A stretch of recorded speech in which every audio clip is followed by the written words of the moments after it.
Hey guys, welcome back to my channel and to another episode of Come Make We Talk. Of course, if you're new here and this is your first time clicking on one of these, my name is Shanique and I create videos on personal development and personal growth. Now, sometimes like today, that comes in the form of a conversation with someone else as they share their journey and some of the wins and lessons that they have learned along the way. If you're not new, then you know the Schweppes, you know what we're about. So welcome back, and just make sure say click that subscribe button so you can join the community and share your feelings, like how you feel about what we've been doing so far, what I've been doing so far. Now, if you're into the ketogenic lifestyle, or you just love hanging around with a bomb Jamaican who has a good vibe, and you are not following Keto Yardie, then what are you even doing? Like what are you doing? Her daily commentary and life lessons are to die for. Jheanelle Henry, aka Keto Yardie, was born and raised in Jamaica, but she came to the US, migrated to the US as a teen, and settled in South Florida with her family, where she now resides, right? When she entered college, her freshman 15 became in excess of 100 pounds over 8 years. And after trying everything under the sun, she found the ketogenic lifestyle, and it not only helped her to lose 124 pounds, but just increased the overall value of her life and how she felt about herself. And she's all about it, and she shares it. Now she's educated, right? She has her master's and her bachelor's. She's a doula. She's an early interventionist and a keto coach, a ketogenic coach. And today she talks to us about her journey. So Jheanelle, come make we talk. Come make we talk. All right, guys, welcome back to another episode of Come Make We Talk. You would have already heard Jheanelle's bio and hear the awesome things that she's doing. So we can just kick it in. Jheanelle, thank you so much for hopping on and agreeing to have this conversation with me. I really, really appreciate it. Thank you for having me, and thank you for the invite. I always get excited for these opportunities because it's just you don't know who is seeing you, who you're having an impact on. And for me, whenever the opportunity presents itself, I'm just this is priority. Let's do this. Oh. So I'm always ready and open for the opportunity to share my story and also to support others in what they are doing. Because if we don't have people supporting us, then we will never get to where we truly want to be. So yes. I love that. And that's the perfect way to start off the conversation, right? Many times when we see people, we just see what's in front of us, right? There's not much that gives us a context in terms of why they are the way they are, how they respond to situations the way that they do. So talk to me about your childhood, how you grew up, what was baby Jheanelle like? What was that background? Well, we can go all the way back to the day I was born. And the reason why I go back all the way to the day I was born, obviously I don't know what happened, but my mom told me a story. Yeah. And what happened, I'm sure has happened to many other children, but it has really set the segue or defined who I was, and I've honestly lived up to it. When I came out, my mom had a vaginal birth. When I came out, I was looking around. I was very quiet and I was looking around. That's me. In a new environment, I'm very quiet and I'm looking around. I would not cry. As we know, they want you to cry so that you can clear your lungs. They know that most things, not all things are okay. The nurse proceeded to slap me and I opened my legs, my mother said, and I peed on her. This is Jheanelle. This is me. In a nutshell, this is me. Don't trouble me. If me not trouble you, don't trouble me. Yes. You see, you get it. And that is truly who I am. So growing up, I grew up with mom and dad, born and raised in Kingston, Jamaica. Yes. Actually, I was born in Crossroads at the Natal Hospital. Yeah. So I was born there, and I grew up in, I guess you would call it Upper St. Andrew at the foot of Beverly Hills. You have to say Upper St. Andrew. The Upper St. Andrew. And I went to St. Peter and Paul Prep. I was the only child for 15 years. So I lived in Jamaica until I was 13. Then I came here. But as a child, my childhood was really, really good. I was a daddy's girl. I am very into cars because my daddy's very into cars. So like I would go to Dover, to the racetrack. I would be at the garage. Anywhere my daddy is, under my daddy. So fixing cars and stuff, like because of that I know a lot more than some women, or not most but some women, about cars. I did dance, I did swimming. What else did I did dancing and swimming. I didn't do any karate.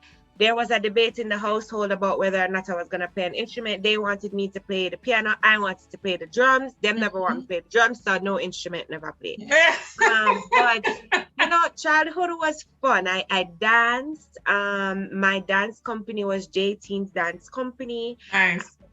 We had recitals at the Little Theater, which was awesome. I swam for my prep school, and then I went to the St. Andre High School for girls, Life More Abundant. Big up on the South Andrews, ladies. There I played netball and I swam competitively. I swam for St. Andrew, and then I moved to the US at the end of third form or ninth grade. I moved to the US and I went to high school in Wellington, Florida, where I completed high school and then went on to college. But my childhood was really, really good. You know, I used to get beaten, because my mouth, trouble man. Let's talk a little bit about like the only child syndrome, right? You say you were an only child for 15 years. Like, how did that dynamic play out with your peers? Like, you're used to you're getting all the attention or none? Right. And well, I don't like attention. I don't like attention. And I'm gonna talk about that as the interview the interview continues, but I'm not big on attention. So I got attention. I was the only grandchild on my mother's side for a long time. So everybody, it was all about, they used to call me Jenny. It was all about Jenny. And then on my dad's side, I am the eldest girl. So then I used to get the attention on that side too. I'm have a little bit of the spoiled part of the only child syndrome. Like I kind of want things my way. I wanted things my way as a kid, but with my friends I was fine. I had a lot of close friends. I didn't feel alone. My mom used to allow me to spend the night at a handful of friends' house, just a handful. Like my mom went to St. Jago High School, so all my friends from Peter and Paul whose parents went to St. Jago, those are the only people who went to period. Like Goody never did a budge pan nothing. Yeah. But I didn't really feel the only child syndrome. I used to play school a lot. So I used to use my dolls as my students, and your chalkboard, I used to write on my chalkboard and do my lesson. And the boys in the classroom that give trouble, I beat the bed. Like my mom knew all the classmates' names, the troublesome ones, because I used to beat the bed and beat the dolly. But I never felt alone as a child. I never had only child syndrome. I wish for a sibling, but it wasn't something that made me feel sad. Got it. In terms of like your career aspirations, right? So what was it by the time you get to third form? Well, if you left at the end of third form, you'd still have the process where you're sitting down and say, okay, it's time to pick your subjects and have that career counseling. In your mind at the time, what was it that you wanted to be? I wanted to be a pediatrician. Ever since I was, it was between a teacher and a pediatrician, but I love children. And I wanted to be a pediatrician. That was it for me. I never thought I would not be a pediatrician.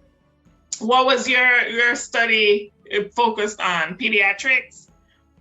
So third form was kind of a blur because I was preparing my mind to leave my friends.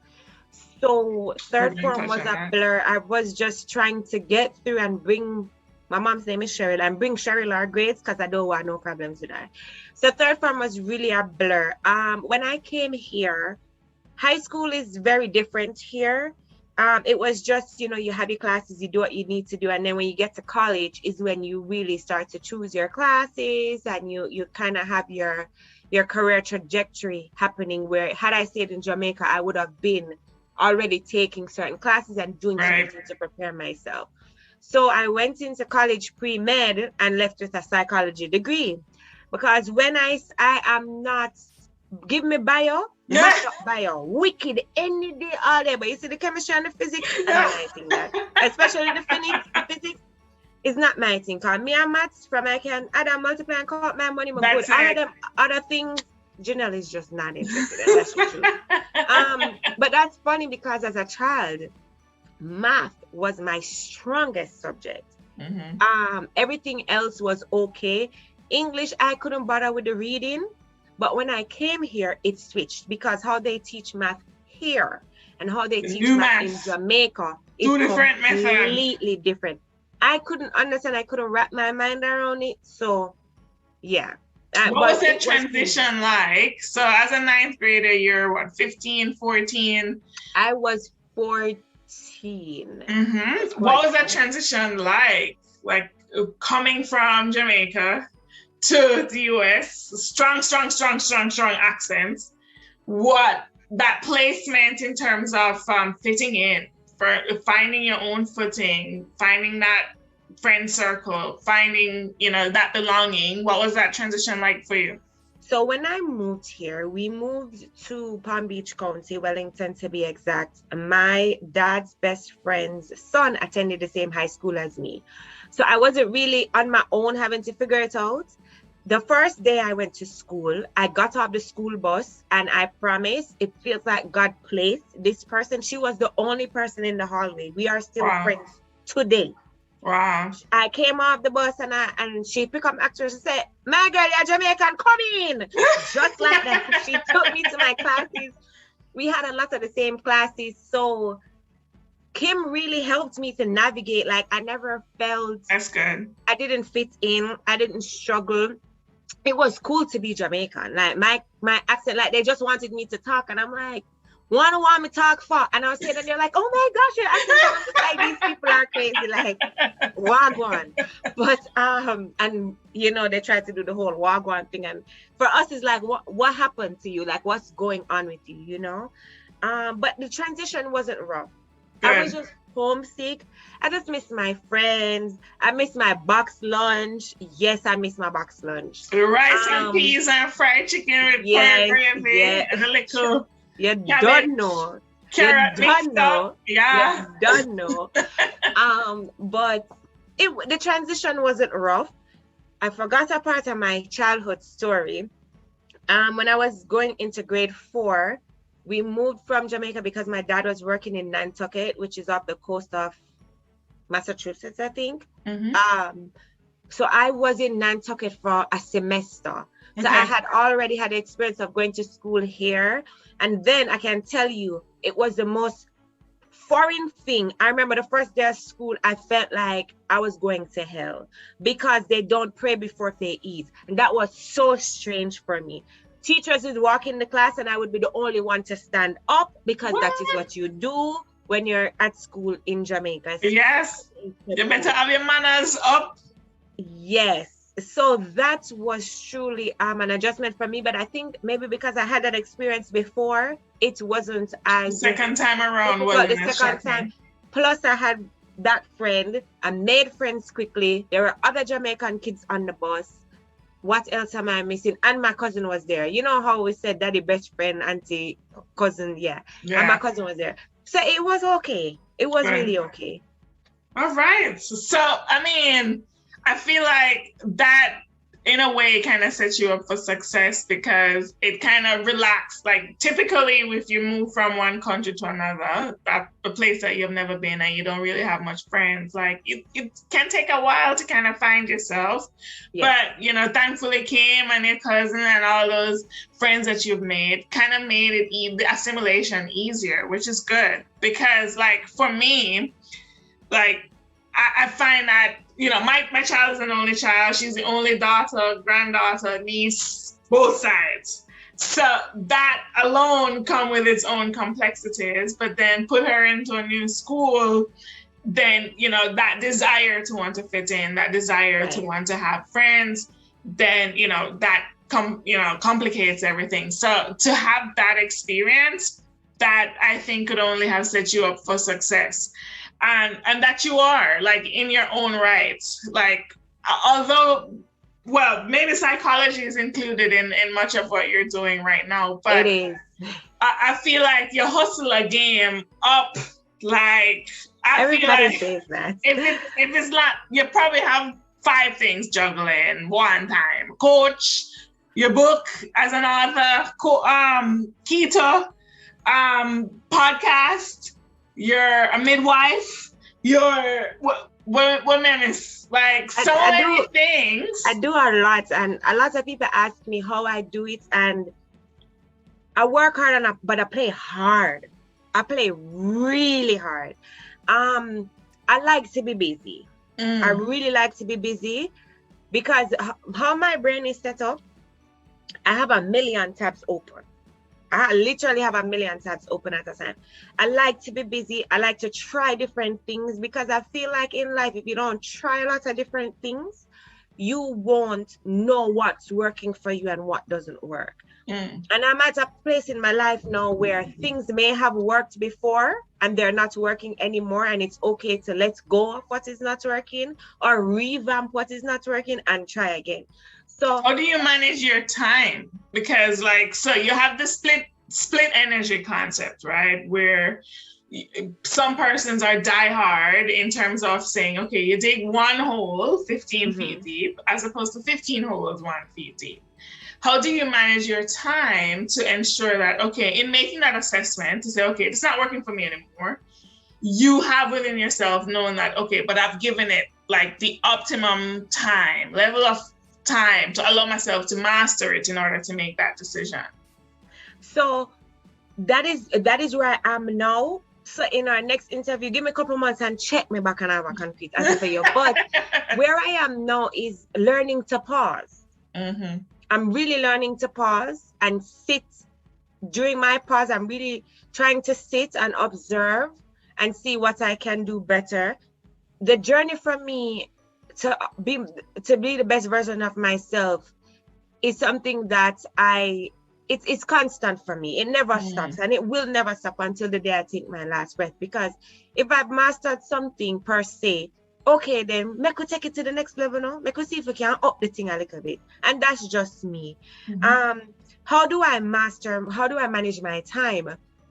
So when I was working from home, because I also have a 9 to 5 and 8 to 5 on top of all of that. When I was working from home, my job has a lot of flexibility. So what I used to do is I do the people them work first. And when I do the people them work, then I do my work.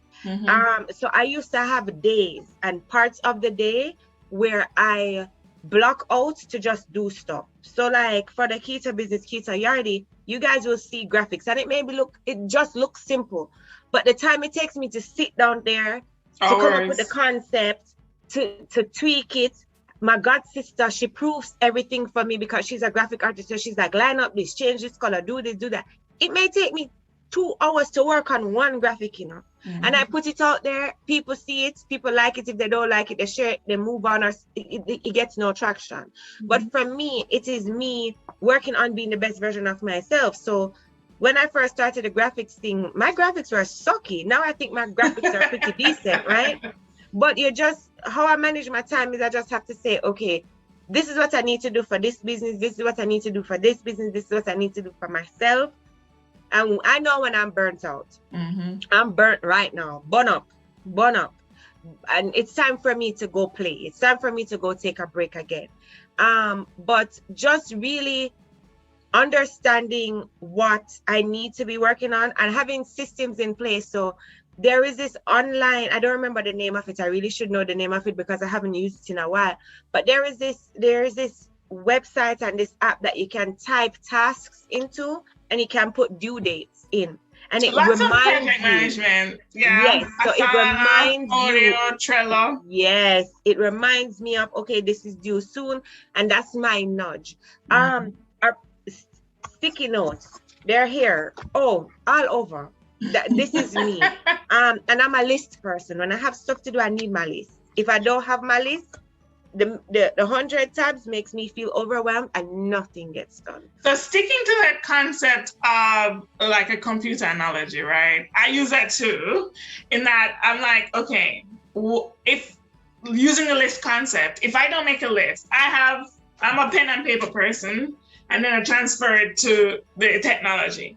But I have like a list. And I feel like there's like RAM, of course, which is like your random access memory. It's the frontal lobe. It's the short-term memory. So It's what's urgent. It's what has the top priority that's coming through. And then you have the ROM, like the things that the deadline is 2 months away, but you still need to make little steps. I find that, okay, I need to brain dump.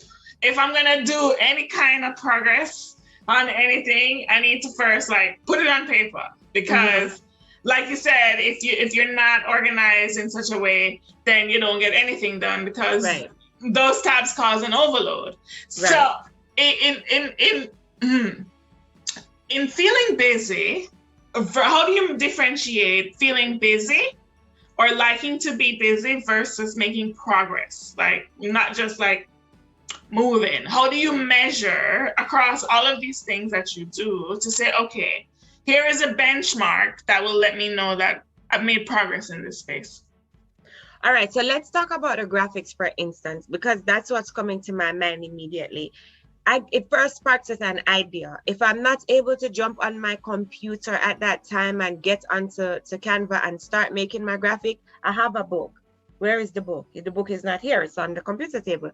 I have a book and I will jot the ideas down, right? So when I jot down the initial idea, so let's say the flour and the egg of the cake, when I jot down that part now, then we get into the flavor and the icing and we bring the cake all together. Right.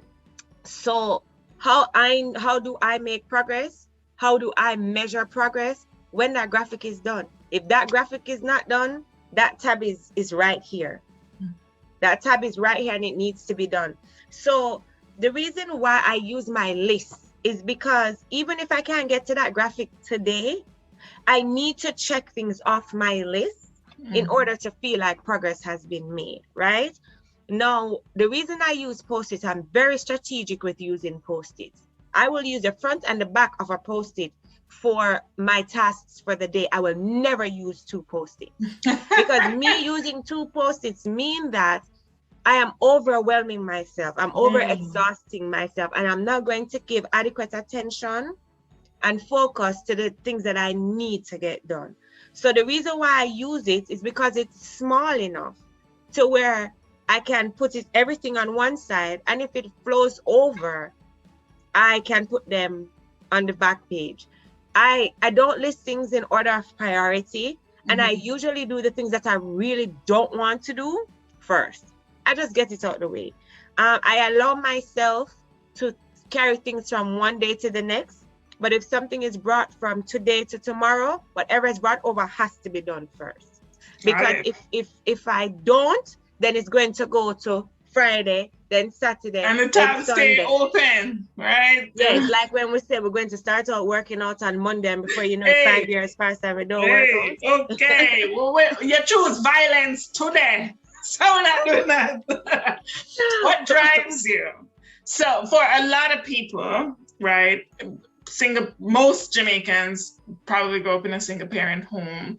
And so the concept of stability is something that drives them, or, that survival mentality. But having the background of support that you have, what would you say is like your primary source of motivation? What drives you to want to do all of this? Me not like ask people for things. That's what it is. I don't like to ask for things. I get that from my mom. We moved my brother to college this weekend, and we had a lot of time to talk. A lot of time. Little bit too much time because she talk off my ears, but love her dearly. But I don't like to ask people for help. I try to be very independent. It's a good thing and a bad thing, especially when it comes to romantic relationships. But I don't want to have to ask, and I don't like to ask. I would much rather pay for what I need or go and buy what I need. So that is what drives me from a hustler It's not like you don't want to help. You just don't want it to. You don't want it to feel like you owe me. I don't want you to feel like. Don't want to feel like I owe you, and I don't want you to throw anything in my face and say, "Oh, you do such and such for me." Okay. Because I believe that sometimes when we ask people for help, they feel that they have the upper hand and they have a level of control. And I don't need to be in control, but I don't want to be mistreated because you feel like I am dependent on you. So, and the reason why I am the way I am is because it has happened to me before. And I have vowed that it will not happen to me. And I beg God, please, Lord, don't make me have to stretch my hand and ask anybody for anything. And he has been good to me, and I ask him please to continue to be good to me. So that is why I always try to figure out ways and means to hustle extra money for myself, whether it is on a need basis or it's just for cushion, or it's just when we go take a trip and go on with myself on a beach, because I don't want to have to ask anybody for anything. That's a solid point. Like, okay, so we'll delve a little deeper in that point, because I feel like I can relate. But me, if me ask if you do something and you tell me no, I ain't never gonna ask you again. And it's not because I hold it up. No. But it's that need to be independent. So like you're talking about, like, I made a list in grade 6, what I want to be when I grow up. Independent. Yeah. That was it. That was a list. Because that need for control, and like we talk right now, narcissism is like a big thing that people talk about, but it stems from like these little aspects of manipulation where people are like collecting information about you and then using it as ammunition. You're right. And so it's hard to decipher, okay, are you really on my team? Or you're just trying to fill a gap here so until you can do what you need to do. So I get that. But that breaking point for you, talk to me a little bit more of what that was like, and how you made, that covenant with yourself, essentially. So it kind of feels like it was an out of body experience. I was living the experience, but I was also watching myself live the experience. I didn't like how I felt. I didn't like how I allowed people to treat me. I didn't like not being able to provide for me because it was out of my control. My job assignment ended. I just really didn't like how I was treated. I did not like how I was treated, and I didn't like having to depend on anybody. And, in that moment, I say, once I catch back myself, go. And once I catch back myself, it was go. And there are things that we all have on our list that we have not accomplished. And I can beat myself up about those things. But I say, you know what?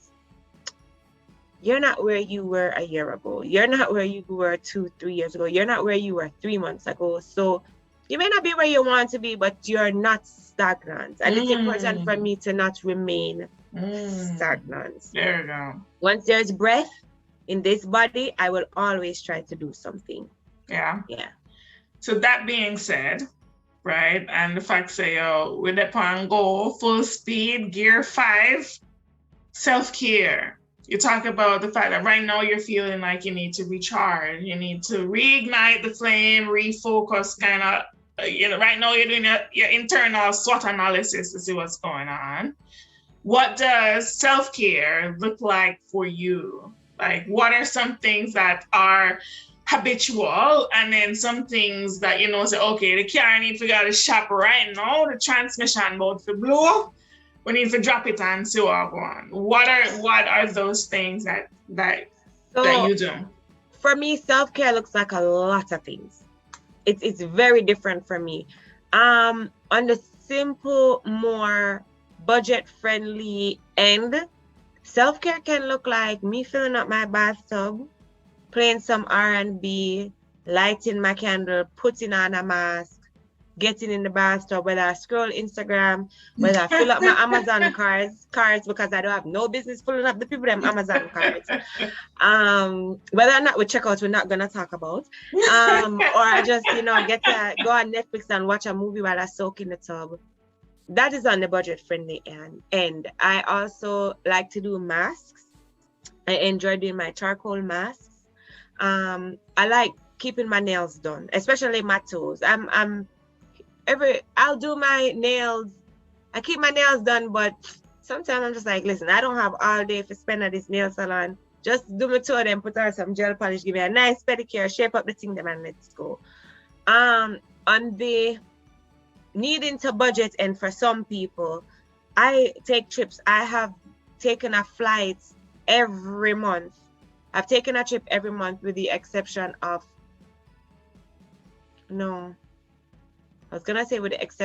February, but I think I was home for February. No, with the exception of February, July, and August. And July and August were not because I did not want to go. I could not go anywhere. So that is what I do for self-care. Yeah. Getting on a plane and just taking off, I detach. I don't care what is behind me. When that plane lands and the door open and I step off, all right, we pick up back everything that's there. I try not to carry it with me because I need to disconnect. My favorite vacation is one where I don't have any service. So I went to Cuba, and in Cuba, you know, we don't have Wi-Fi because things are just... You have to buy the internet card, and we only had the internet cards for like, you can use them an hour at a time. I'm not sitting down for hours and buying these cards. But I had such a fantastic time in Cuba because you're present. I was just so present. Yeah. And prior to that, when I went to Cancun, I had AT&T at the time, and they did not allow roaming like I would have to, and the Wi-Fi wasn't the best. It was years ago, maybe 5 or 6 years ago. 5 or 6, maybe years ago. And you had to go to the lobby to get Wi-Fi. My first time at Cancun, and I got to go in the lobby for Wi-Fi. No.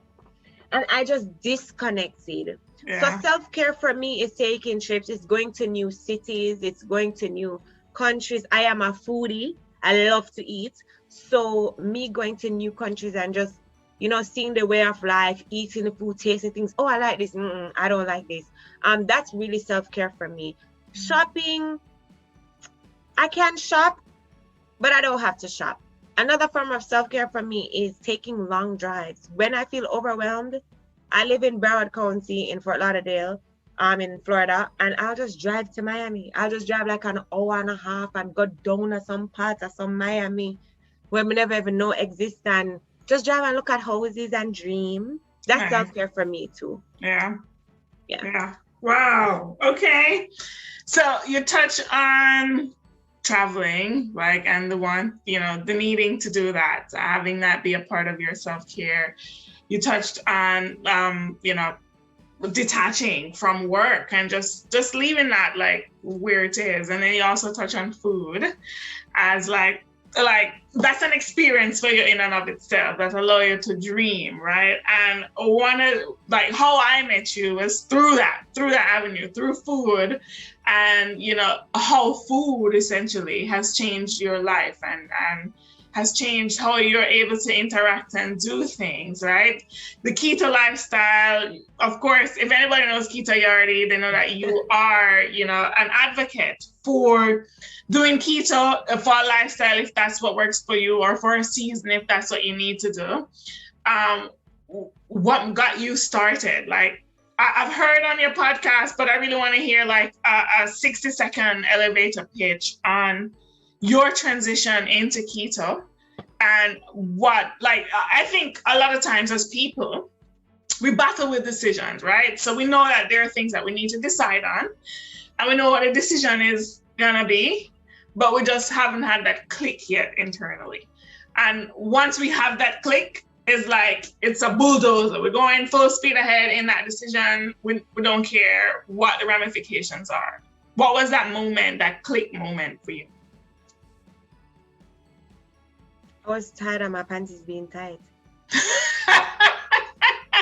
I don't have I mean, if I sit down and I think about it long and hard, I just don't know if I have an aha moment. Listen, I was naturally that's a moment though. If girl, like I was 125 pounds soaking wet. I'm 5'6". I was tiny, you know, I was small. So gaining all this weight, I never felt like myself, but I always knew that I was a beautiful girl. And I didn't need anybody to tell me that I'm beautiful. And I'm very careful when I say this, because it's not me being cocky. My mother always told me that I'm a beautiful little girl. My mother, before my hair was creamed, always told me my hair was beautiful. So me never need a boy to come tell me I'm cute, because I knew I was beautiful, right? But when we talk about self-esteem, down in the dumps a lot. Listen, man, I don't know if you ever experienced it, but I hope you never experienced it. My panties were tight, and I was not buying any bigger panties. I wasn't buying any no bigger panty. And I had been watching a lot of weight loss pages, and I followed, and I tell people all the time, I say, you see, when you're doing a weight loss journey, find somebody who looks like you or how you want to look. Don't find somebody that don't look like you, because you can't relate to that person. And I tell people, I say, when you're shopping for a coach or whomever, watch them story and get a vibe for their energy, right? But yeah, my panty them, they just tight, and I never, that's it, they tired. Never want to buy no bigger panty. I just did not want to. Oh my God. It sounds like such a simple thing, right? Because you can go and get bigger. No. But I was wearing extra large in Victoria's Secret, and I did not want to have to go across to Walmart and go buy So here's the thing. A lot of people, when they talk about weight management, right? Most of the stories was, okay, I've been fat all my life, or I've been heavy all my life, and I just didn't want to be there anymore.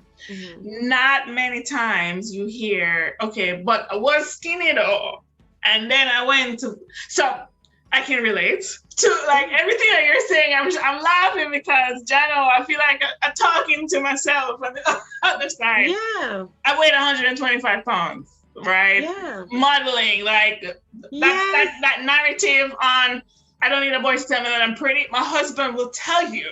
I'm going to tell him, I said, look, there's nothing that you can tell me that my mother don't already tell me. So don't come try to tell me that. Right. You understand what I mean? But that reflection from, okay, well, I got pregnant and then I got to 200 pounds. So my body know that was possible. And then after that, like when the big woman body set in, it went downhill. So it wasn't like being on the slender side wasn't my baseline. It was, okay, how do I then shift the focus and get back there? Because when you're skinny and putting on weight, the reflection that you're seeing in the mirror, it's somewhat augmented, because yes, but I don't see the weight. Where is it going? I look in the mirror and I still see a small. Why am I having to buy a large? Like then people here, and it's when you try to put on your clothes and the clothes drape up and say, goody, this not fit here again, I want to you. And they're trying to scam me out of my money. Is what's happening. But you know, when you talk about the reflection in the mirror, I was talking to somebody about it the other day, and I said to them, I feel, was it this week, last week? I said, I feel very big today. And they said, what? And I said, I feel very big. I feel 288.8 pounds. And the mouth drop open. And I say, Yeah. And I say, but nothing. I feel heavy today. Actually, today, that day, I feel 288.8 pounds. I feel very heavy today. But that reflection in the mirror and how we process, it's so important. And I try to encourage my clients, and I try to encourage people. You have to be gentle with your thoughts. We have to be gentle with our thoughts. Thoughts will come to us, but we don't dwell on them, right? And I tell people all the time, living in South Florida, people will bad drive and you want to come out and you want to thump them down, The thought comes, but you don't act on the thought. So when these negative thoughts come into our minds about our image and about ourselves, the thought comes, but you don't dwell on it. You don't own it. Don't own it, because sometimes things come to us, but we don't act on it, right? So that is how I navigate. People think, oh, Jheanelle, you're this super confident person and you never have down days. What? Which parts? No, it's not true. It's not true. But losing like over 100 pounds in 13 months, right? That's a feat. That must have taken like a lot of dedication. What was that? Like right now, it's more of like, okay, maintenance. Probably you need to shed a little more, but it's not quite, but the intensity is not quite as it was when you just started out. What was that initial starting feeling like for you? So I read a book. I had a coach. I read her book and I decided on May 1st, I was going to give it a try. I started coaching with her June 1st. My first month, I lost 16 pounds. 2018, I declared it was going to be my selfish year. At the beginning of the year, I decided it was going to be my selfish year. 13 days into the new year, I found out something. And I just I had a decision to make. And what happened was very personal, it hurt. It felt like it was going to break me. And I was determined not to be broken by it. I found keto. I got to eat a lot of the things that I like. I love pork.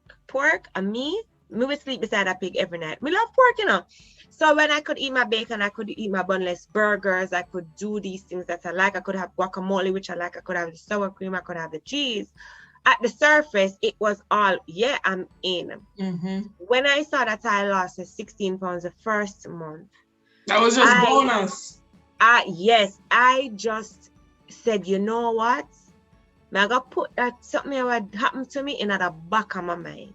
And I'm going to focus on what is working for me. And that is when I really owned a selfish year. And when I tell people to be selfish, it does not mean to be unkind. It means to put yourself first. And it means when situations around you happen, it don't mean you won't buck you to it. Don't mean you won't not eat. You won't not eat something you're not supposed to eat. It means that you do what you do, you slip up and you come back. And a lot of times with this weight loss thing, we feel the one time we slip, that's it. Oh gosh, I give up. Listen, my best friend, my very best friend died in May of that same year. Wow. Matthew died unexpectedly, tragically, gone, literally. And the first couple of days of June leading up to the funeral, it was rough. It was really rough. Being around family, being around friends and the eating and the stuff. But I remembered, even in my grief, how good I felt after completing that first month of my progress. I did not want to undo my progress. It became very personal. You see, when things become personal for me, is a different Jheanelle. And people don't understand that. When you see me pray about something, and I tell people all the time, don't let me call your name to God except if it's good thing. Because when my God loves me, I know God loves everybody, but I think him love me like a big difference. And when we tell God pay you, don't happen. But when it becomes personal for me, I tap into another level. Wow. And it was just very personal for me. What made you want to share that journey? So it's funny how Keto Yardie was birthed, because I was coaching my cousin and just sharing. I wasn't even coaching. Remember, back up and stop tell lie. Coaching, maybe a strong word. I was sharing with her what I knew. And I remember the morning she texted me and she said, I'm in ketosis, and I'm like, what? And it was one excitement. At the time, I was a full-time entrepreneur running my therapy business, and I remember I got up and I was gonna go take a shower to get ready to go see my clients. And she said to me, Jheanelle, you should coach. And I was like, girl, I'm not time for that. How am I gonna get clients? And I went in the bathroom to take my shower, and God said, yeah, I eat, you know. I'm gonna say, yeah, I eat. And I promise you, I was driving to my sessions. If you're familiar with Bird County, I was at Rock Island and Southgate, a little bit south, heading south of Rock Island, a little bit south of Southgate on Rock Island when Keto Yardie came to me. And we were on the phone. I was driving. I'm gonna say, yo, set up the Instagram for me. Set up the email for me. So I didn't even set up myself. I did not even set up myself. And it just began with me just sharing my journey. My first month, I never know half the things I know now. I Google so till. But I gave away that month. Everybody was free. I'ma just call some people when I know the depth on them weight loss and I'm say, yo, rope in. And we did it. And then for the longest time, every month I would give away 2 to 3 coaching slots. And somebody did something to me and it really impacted me and it hurt me what the person did to me, and I stopped doing it. But I'm gonna start doing it again because I understand that there are people out there who truly want to change their lives, but they don't have the money to invest. And I know that my prices are not the most expensive, but they're not the cheapest. I know that everybody isn't everybody's coach and everybody isn't everybody's client, but I'm going to start doing it again because I have a passion for mothers. I'm not a mommy yet, and I always say it, come on, want my baby them, but I am not a mommy yet, but I have a passion for mothers, and I'm going to tell you why I have a passion for mothers. Because I've seen how my mom has sacrificed and how my mom has loved me, and I think from conception to birth, it's such a sacrifice that a woman gives. She's putting her life literally on the line for somebody who she has never even met. When you talk about mother, I'm very protective of a mother. Nobody can diss my mother. And I have a soft spot for moms. I have a very, very super soft spot for moms, for single mothers. It's for single moms. And I would only give my slots to moms. And I'm sorry, I'm not a mother. But no, because it is important for me to see a mom feel good about herself. Because when you think of yourself as a mom, you would give your last to your child. You will give your life for your child. You'll do what you need to do for your child. And you'll put yourself first. But if you're not careful, you realize that you give to your husband and you give to your daughter and you don't leave much for you. And it took a minute. So on that point, like, before, like, having children, like my self-preservation game up, like nails dope, hot yellow road. And the moment I after I gave birth and that shift came in terms of, okay, well, it's no longer about me. It took years, if I'm honest. It took up to probably 5 years before I started to redirect that energy. And even then, like, I would feel guilty. So if I go and do my nails, Lord, you know, that money could have bought something. So I completely understand the shift that you're talking about for mothers, because they feel like they need to do that in order to be able to, like, preserve, like, the society, especially if you're Jamaican, like, make you feel like, so, okay, the moment you have a picnic in your life, done. Right. Okay. What is your life as an individual? It's not all about your kid. And so, you know, like, kudos to you for wanting to help to have mothers to reimagine themselves, like, as an individual. Like, we can sex it too, and can look good and look nice and feel good about yourself. And understanding the dynamic that, okay, when I feel good about myself, then I don't have to tell you anymore. You see me doing it. You want to do it. You see I have, like, a presence in your home, and it makes me feel different. Let me tell you something. I have seen women blossom, and I don't take credit for it, right? Because all I do as a coach is I give you the information. It's up to you what you do with it. And that's it. It's like when you go to school, you sign up for a course. If you are successful, it's because you want to be successful. It's not because the teacher has done anything, because the teacher is not going to do the work for you. But I've truly seen women blossom.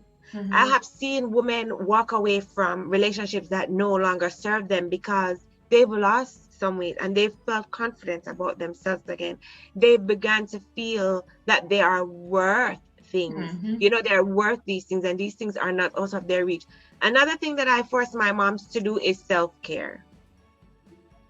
We have a time where everybody needs to send me them picture, and I am that coach. If you don't do what I need you to do, I will call your phone and I will text you and I will WhatsApp you and I will email you. I will cover all my bases. But I have a soft spot for moms, and I hear them say all the time, oh, you know, I need such and such kind of clothes, but I went to the store and I saw this cute outfit for my baby. And for me, I'm just like, wait, what? Or we can't negotiate price. But your child can, but your pitney have clothes. But you need this. You need this to go work shoes because your work shoes look like dog play with it. So please miss go and buy the work shoes. Like, I feel like you're draping me up right like now. Baby have 20 shoes. You have 5 shoes and your work shoes look like dog play with it. So, you know, I have a very soft spot for mothers. Just because, like I said, from the time of conception, it's a sacrifice. It's a life on the line. Yeah. If you could see Jheanelle, like, back before all of this started, the Jheanelle that was unable to control her destiny, was dependent on somebody else to kind of make things happen for her. If you could look back at her right now, what would you say to her from this position? I would say to her, know your worth. I would say to her, know your worth. You have to start there.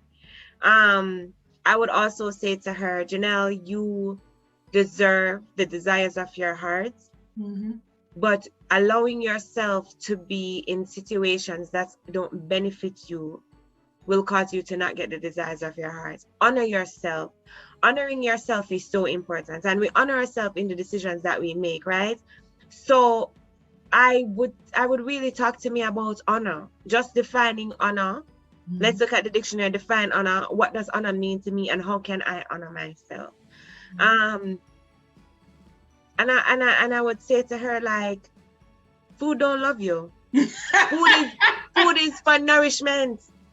Food don't love you because, you know, I've been hurt. I've never heard it like that before. No, food don't love you. Listen, I've been hurt. And as I say, I've been hurt by men, I've been hurt by family, I've been hurt by friends, and it all comes down to you trust the wrong people, and you confide in people and you tell people things and they hurt you, right? They spread your business and them gossip and them just a story and all of that. And because I didn't trust people, I went through a lot and I ate.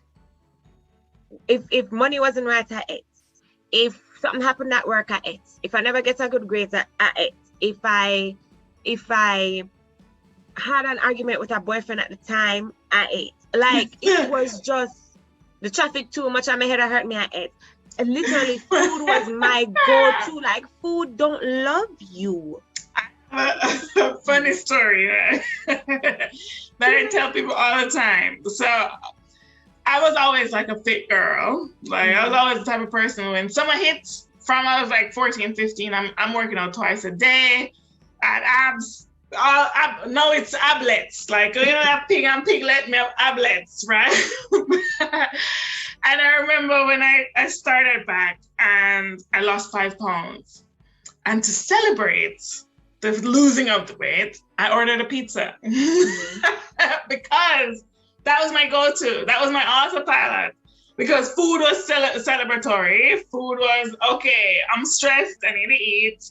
Food was, okay, my cycle is starting, okay, I need chocolate, I need to eat. So what you're saying right now is like, I'm just nodding my head because that exactly is the cycle. And finding things to understanding that relationship, one, like that took a minute. And, you know, just all the little things in your life, once you started to become aware of, oh, you know, so normally this is gonna make me eat. Yeah. Okay, what do I do to replace that urge? Like, it's funny that you should say that, because those are very, very, very, very real things when it comes to the relationship with food. It's real for a lot of us. And I talked about that in my book. It's real for a lot of us. And I have committed, listen, birthday dinners, you'll never hear me say I'm doing a birthday dinner. I don't care if it's and I'm not doing it anymore. It's very awkward. You're tired by the end of the night because you're inviting a bunch of people that you know from different aspects or chapters in your life to come together. Some of them know each other, some of them don't know each other. So you kind of see the ones who know each other together and the ones who don't really know each other. You try to keep them close to you. And you have to talk to them all night, and then you have to get them and walk until I can't be bothered. So I will take a trip. For my 30th birthday, I had a big kids party. I had a bounce about, we had potato sack race, we had lime and spoon race, we had three-legged race, we had what else we had? We had musical chairs, we had food, we had cheese sandwich, we had Capri Sun, and I was in the bounce about 200, and maybe I did lose 10 pounds. But you know, the same 10 pounds over and over, which I talked about in my book as well. In the bounce hall, running up and down, flipping with my little brother, having the time of my life. And I had a birthday dinner in 2019. And it was just because I was stuck here. Mm-hmm. Finances didn't permit that trip, but I was gone. I was gone as soon as I could be gone. I could put the money in order. I was gone. And but 2019, the reason why I didn't take a trip is because I did Carnival. I did Carnival and I did Cuba back to back. So it was a big financial burden. So I said, you know, I can't stay home for December. Mm. But what did I do the morning of my birthday? I went skydiving. I jumped out of a plane. Yes, I had a panic attack because I always come up with these ideas, you know. Notice about me. I always come up with the ideas, and you see when it's time to do it, it's just like, goody, I want to, yeah. How do you handle fear of failure, right? As an entrepreneur, trying all of these things. I don't fear failure. Failure can only teach me one of two things. This enough for me? Good, you never go hard enough. Mm. You're going to, in life, you're not going to pass everything. I admire those people who have never failed anything in school. Me failed before. I'm not ashamed to say I have failed things before. I do not fear failure. Mm. Failure, it can only teach me, you know, this wasn't for you. Or this season has ended. Or good, you never go hard enough. Turn up the thing. Make it personal. This is not personal for you, so that's why it never worked, because I never give it to you. I don't fear failure. Okay, love that. How does social media impact that? So, like, if being a coach, right? You talk a lot about, okay, this weekend I ate and I'm out of ketosis, right? Mm-hmm. How does that help the way in which you coach your people? So the motto at Keto Yardie is, your journey is 100% about progress, not perfection. Mm-hmm. I tell my clients when I mess up, before it reach Instagram, them know already. Hey, transparent moment, I didn't eat well this weekend. Sometimes they know and y'all don't even know. You understand what I'm saying? But let me tell you, social media will cause you to tear down yourself. Mm. It will cause you to feel like you're not doing enough. It will cause you to feel like you're never going to accomplish the things that others are accomplishing. It will cause you to feel like you need to quit. Mm-hmm. I don't watch face. I see people motivate me, but I never compare myself to anybody else. Nobody else can be me, and I can't be anybody else. And I just really, you see, lane, me have a lane, you know, man. And me stay over there, you know, don't come in it, and I'm not coming into yours. I stay in I'm very good at staying in my lane. I tell people all the time, I say, I don't even understand. I'm very good at staying in my lane. Listen, like, throughout this whole conversation, so many things that you have said, I'm like, oh my gosh, these are things that I say. When you talk about lane, let me say, look, if the lawn, you know, normally when counties take on like beautification project, Yes. me say me Yes. can whitewash the stone, when we done, we can sweep up, make sure some gutter clear out and the drainage up. We can repave, we can put up sign, we can plant palm tree, like so many things. There's always something else that I can do in my lane. Yeah. So I'm gonna stay in it. I stay in my lane. I see people and they motivate me. And if I feel like I'm comparing myself to somebody, because we all do it, right? Let's be real. We all do it. I will mute them or I'll unfollow them. And it's not a disrespect to them. It's for my mental health. And it's for me to remember, stay in your lane. You don't want to see anybody as competition. You don't want to get up every day and the first thing you do is you search this person and you're comparing to see what they're doing. So you mute them. Sometimes it's better to mute than unfollow, because if you unfollow, it will start up a whole heap of eruption. So you mute people, but do whatever it is you need to do to stay in your lane. Listen, there is power in mute, block, and unfollow in our real life and on social media. I love that. I love that. And that's a perfect way to wrap up. Like, but I don't know about anybody else. Maybe this conversation was just for me, but so many things were confirmed. Like, you know, sometimes we have certain narratives in our mind or the way in which we see the world. And when we hear that replicated, like, this is the first time we've met. And so many things that you have said, I'm like, it's like you're in my head. And we're having this conversation, and you know, that's testament to, okay, one, confirmation that I'm doing the right thing. Two, like, okay, well, you know, there are others who are form a part of your community. So even if it's a situation where, you know, they're just a follower and they're watching from afar, there's influence that's happening. You are reaching people who are thinking like you. And for me, I don't know, let me say, this confirms that for me. Where can people find you? So you guys can find me on Instagram at Keto Yardie, KetoYardie. I have a website, www.ketoyardie.com. If you do not want to do coaching and you kind of want to figure out if keto is for you, I have a book. You can find it in the shop on my website. It's $30. It is an ebook, so once you pay, you instantly download it. Make sure you download the book right away, because once you it will send you an email confirmation. It's at the bottom. Just click it and download it and save it, guys. Save it. Or you can email me at ketoyardie@gmail.com if there are any questions or concerns. But that's where you can find me. We're not hard to find it. And I'll put it in the description, of course. Thank you. They can just navigate to it. Thank you so much, Jheanelle, for hopping on, sharing your story, sharing some insight, like just connecting the dots for me. Like I said, maybe this was just a session for me, but I really, really appreciate the time that you took and, you know, all of your busy schedule to facilitate me. Is there anything that you want to leave persons with as we just close this session out? Don't fear failure. Don't look at it as failure. Look at it as maybe it was not for you. The timing was not right. And walk away with lessons.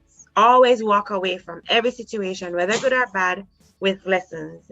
Stay in your lane. And in every decision you make, honor yourself, your current self, and the person that you want to be. Agree. Thank you so much. And for everybody joining, I'll see you on the next episode.